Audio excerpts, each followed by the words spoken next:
Hello and welcome to another edition of our daily challenges. Today we are going to take on quite a large sentence, believe it or not.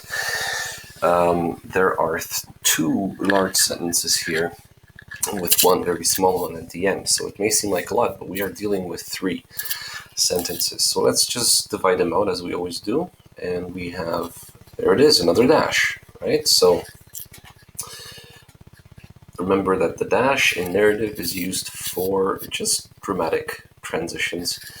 And then we see a comma over here, and then we see a period right there. Then there's a comma, then there is another comma, and another comma, and then we have a period. Okay, and notice that we're starting the last sentence with something that you probably have always been hearing about, starting the sentence with but. And again, I think when if you remember us talking about this, in narrative, you can actually start sentences off with buts or ands if you're trying to create a very dramatic transition between what was said in the previous sentence and all of a sudden you're having a character or a narrator remember, oh, and, but. So it is possible, but we'll get there soon. So now that we've divided our sentence based on punctuations, we see that there's not a lot of division even though we have such a long sentence. And let's look for our subject and predicate. So this sort of thing. Okay, so this may give you guys some problems, but remember that this is a demonstrative. Demonstratives are attachments that you put into nouns that literally demonstrate those nouns. Let me just turn off this email here. So a demonstrative this is demonstrating the sort, and my noun here is the sort. Of thing, remember those partitive genitives, those possessives that kind of talk to you about what sort or what kind. So in other words, this is our noun, and this right here is a possessive. So what possesses the sort? It's a thing. We don't know what it is yet, okay? But it is this sort of thing, which probably was mentioned in the previous sentence. And our predicate is right here, has been happening. Okay, why did I take all these three together? I mean, he has a book, predicate would just be has, but because there's a been, which is an auxiliary, and happening, an ing, right after it, this is one big predicate. Okay, let's look at the other one, the erudite, and here it is, subject. And notice we have another one, have been releasing. So we have two contrast predicates that are probably the same tense. And then we have an and, which is a conjunction. And then we have a predicate, subject first, it. And then a predicate right after that, has begun. Gray clothes. So there is clothes, and the adjective is gray. Now, whatever's in between this and here is probably talking about some kind of list, right? So the gray clothes, the plain hairstyle, so there it is, hairstyle, another subject, and the assuming demeanor, so a demeanor. Okay, assuming and unassuming again is the adjective that's acting on demeanor. And our predicate is all the way over here, are supposed. Okay, so again, important to follow the subject of clothes. Here we could have something talking about the clothes, but because it's a hairstyle, another noun, and then a demeanor, those three things are supposed. They are the predicate. Next, and easier. So, what we see here is something that probably follows from here, but we haven't gone that far yet. And notice that there is no subject. All we have is a predicate. Okay, so we'll see what happens. So once again, this comma right there, not necessary, right? Remember, commas only come in before the end if we have a subject expressed right after end, and then nothing here. But now, but now, subject, they, and predicate, make. Okay, there we go. So we have, so far, 1, 2, 3, 4, 5, 6 predicates and 5 subjects. Let's see if we can find something else. So this sort of thing has been happening. Okay, now 2 others. Remember the 2 others is the indirect object, okay? It's an indirect object because of this 2. In faction, so preposition, object of preposition, my is a possessive, and then we have another preposition for months, and now being the adverb. Okay, so the adverb is buried pretty much at the very end of this clause, and it's perfectly fine, because this sort of thing has been happening now to others, in my opinion, or now this sort of thing has been happening to others, in my opinion. So the adverbs you could place pretty much anywhere. For dramatic effects, the author placed it right after the months, okay? The erudite have been releasing. What have they been releasing? They have been releasing reports, and these reports were antagonistic, so there's my adjective. And about is the preposition, and abnegation is the object of the preposition.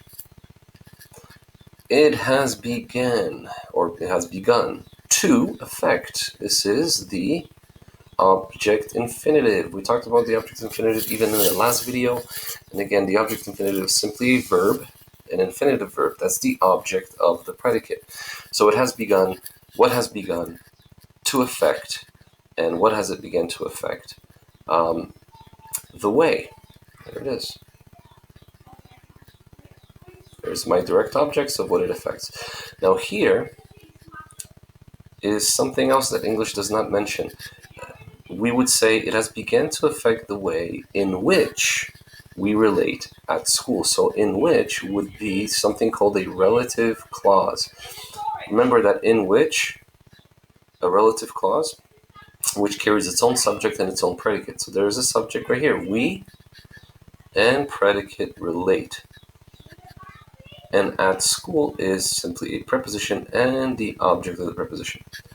The great clothes, the plain hairstyle, we've got that one down, and the unassuming demeanor, we've got that down. Of my faction, so that is possessive, it's of my faction. Are supposed, and now we have another object infinitive to make what? To make it, direct object, easier, which is an adjective describing it, for me, indirect object, to forget myself. Okay, so this is the make it easier for me in order that I would forget myself. So this is the result clause, okay? Introduction of a result clause. It's making it easier for me so that I can forget myself. And there it is right here. English simply puts in an infinitive. So we got the predicate, and myself is the object of that. And easier, see there it is right there, make it easier again for everyone. Here is another indirect object, and look how amazing this is joined together with. So there's for everyone and for me. This is a contrast. The author is contrasting one idea against another, which means the construction of the next sentence or the next clause is going to be the same. For everyone else, to forget, okay, there's another result clause. To forget me, the direct object of forgetting, and to is the adverb. But now they make me, object. What do they make you? A target. Predicate nominative describing me. Okay, so there was quite a lot of different things in this diagramming here. So just to recap, we've had we started out with just a standard sentence here. this dash pretty much is talking about what is happening to others in my faction. So there's the erudite have been releasing antagonistic reports about abnegation, and it has begun to affect the way we relate at school, right? And then we have a description of the uniform, the gray clothes, the plain hairstyle, the unassuming demeanor of my faction. It was supposed to make it easier, but now it's not making it easier at all, okay? And this but at the very end is a very dramatic but. But now they make me a target, whereas before, not so much, right? So let's look at the subjects and predicates here. Sword has been happening. So what kind of sword? It's one sword, third person singular. And pay attention to the tense, which is perfect, and it's progressive. Now, how do I know it's perfect? Because of the fact that we have the ing has been happening. And notice that this now tells you that the tense is perfect, because just now, this sort of thing have been happening, okay? So third person singular, perfect, progressive, and it's active, and it is indicative. It's true. Okay, next, the erudite have been releasing. So the erudite, once again, third person singular, also progressive, because they have been releasing. But it's not singular, it's plural because of this have, right? So let's take a look at this and simply put plural. About abnegation, and it has begun, so again, it has begun just now, but it's no longer a perfect progressive, it's just a perfect simple, because it has begun just now, once, okay? And then we have we relate, which is first person plural, present, simple, active, indicative. Okay. Gray clothes, hairstyle, demeanor are supposed. Okay, so are supposed to make it. So in this case, we have third person plural.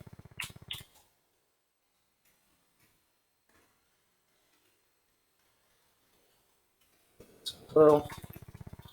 Present, simple, active, indicative. And then we have the they make. They make is another third person plural. Okay, all the other ones here are